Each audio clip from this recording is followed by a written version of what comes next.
नमस्कार दोस्तों, स्वागत है आपका हमारे इस चैनल में। आज हम पढ़ेंगे धर्म के बारे में।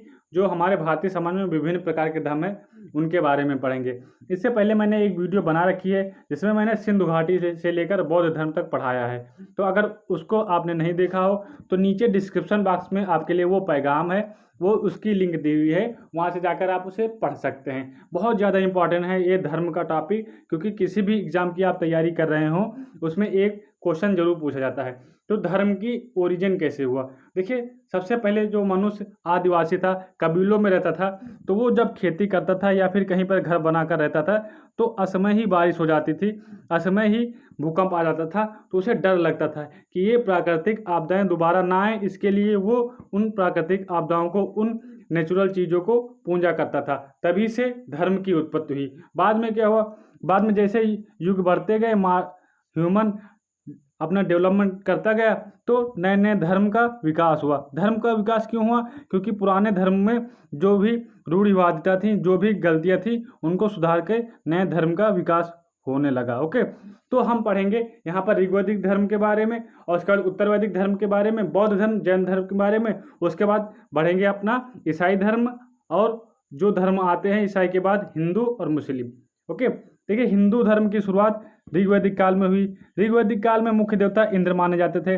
आर्यों के ये देवता होते थे। ऐसा माना जाता था जब आर्यों की लड़ाई होती है राक्षसों के साथ, तो इंद्र देवता उनका साथ देते हैं आर्यों का, और राक्षसों को हरा देते हैं। तभी से इंद्र देवता आर्यों के देवता माने जाते हैं।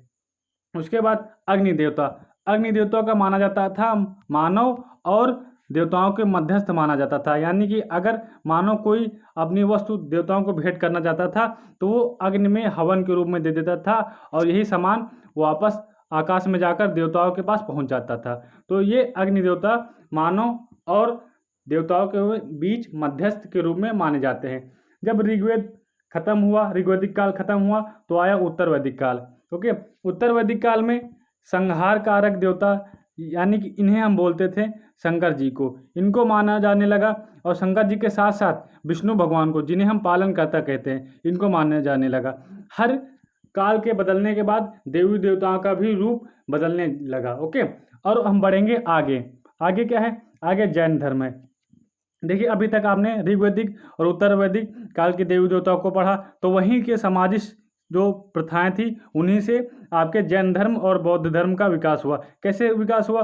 क्योंकि जब उत्तर वैदिक काल शुरू हुआ तो वर्ण व्यवस्था बहुत ज़्यादा डीप हो गई थी, बहुत ज़्यादा वर्ण व्यवस्था थी। ब्राह्मण, क्षत्रिय, वैश्य, शूद्र में बहुत ज़्यादा भेदभाव होता था। तो जो ब्राह्मण होता था वो पूरा इंजॉय करता था, जो उसको दिया जाता था कर और अन्य चीज़ें, उसको तो वो पूरा एंजॉय करता था। और क्षत्रिय ये सोचता था कि मुझे तो इतना युद्ध लड़ना पड़ रहा है, फिर मैं इन सभी चीज़ों को भोग कर रहा हूँ, मुझे पैसा मिलता है, धन मिलता है तब जब मैं अपना कार्य करता हूँ। और वैसे ये समझता था कि मैं तो इतना ज़्यादा व्यापार करता हूँ तब मुझे जाकर इतना पैसा मिलता है। लेकिन जो ब्राह्मण जी हैं ये तो फ्री में ऐसे ही पैसा ले जाते थे।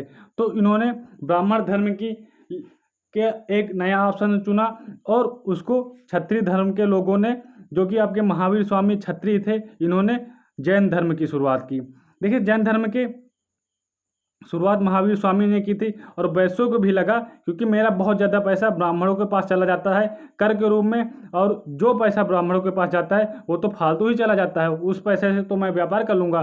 तो वैश्यों ने भी अपना प्रोत्साहन दिया, बहुत सारे दान दक्षिणा दी। किसको? महावीर स्वामी को, और बाद में गौतम बुद्ध को। तो जैन धर्म और बौद्ध धर्म शुरुआत हुई, जो कि थे एक सामाजिक सिस्टम का परिणाम, जो ऋग्वैदिक काल और उत्तर वैदिक काल में प्रचलित थे।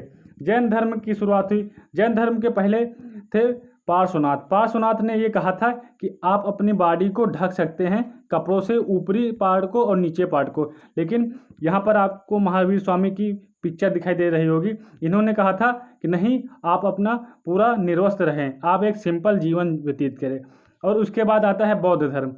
यहाँ पर मैं ओवरव्यू दे रहा हूँ। मैंने इससे पहले वाली वीडियो लेक्चर में पूरा जैन धर्म और बौद्ध धर्म डिटेल में समझाया है, क्या क्या प्रोसेस है, क्या क्या टीचिंग है, सभी मैंने बताया है। अगर आपने नहीं देखा हो तो प्लीज़ नीचे डिस्क्रिप्शन बॉक्स में पैगाम है, वहाँ पर जाकर आप उसे देख सकते हैं।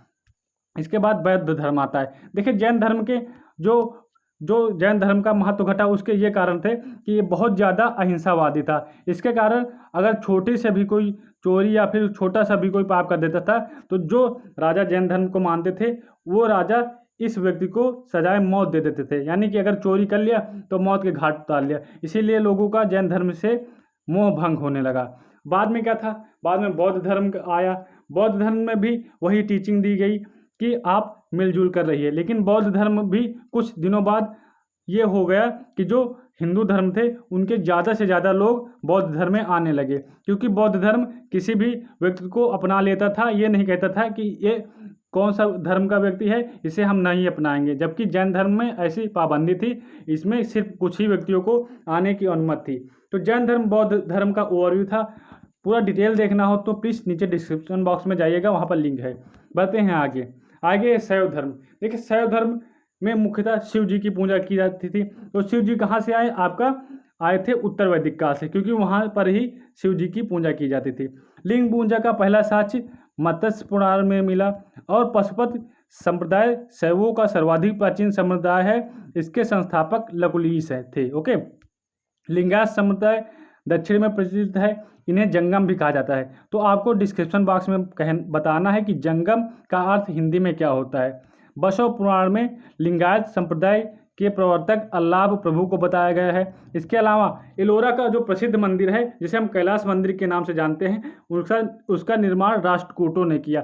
मैं मंदिरों के बारे में अपने आर्ट एंड कल्चर वाले वीडियो में बताऊंगा। अभी आप जान लीजिए कि कैलाश मंदिर का निर्माण राष्ट्रकूट शासकों ने करवाया था। अगला है चोल शासक राजराज प्रथम ने तंजौर में प्रसिद्ध राजराजेश्वर शैव मंदिर, या फिर इसे हम बृहदीश्वर का मंदिर कहते हैं, का निर्माण करवाया था।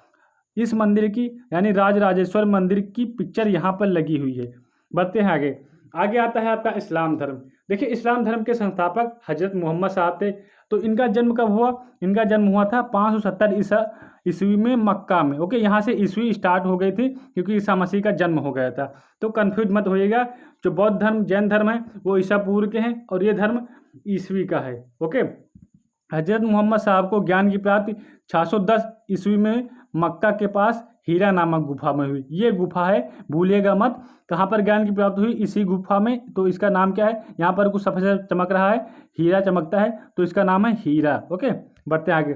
24 सितंबर को 622 ईस्वी में मक्का से मदीना की यात्रा की किसने, पैगंबर मोहम्मद साहब ने।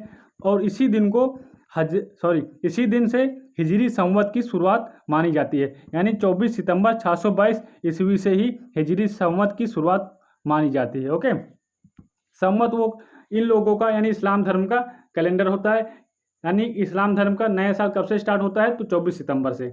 अगला है कुरान इस्लाम धर्म का पवित्र ग्रंथ है। ओके, कुरान में जो हजरत मोहम्मद साहब थे अपने सभी चीज़ों को लिखा कि अल्लाह की देन क्या है, अल्लाह क्या लोगों से चाहता है। इसके अलावा अगला पॉइंट, हजरत मोहम्मद साहब की मृत्यु 8 जून 632 ईस्वी को हुई, इन्हें मदीना में दफनाया गया। ओके, जो मोहम्मद साहब के उत्तराधिकारी थे वो खलीफा कहलाए।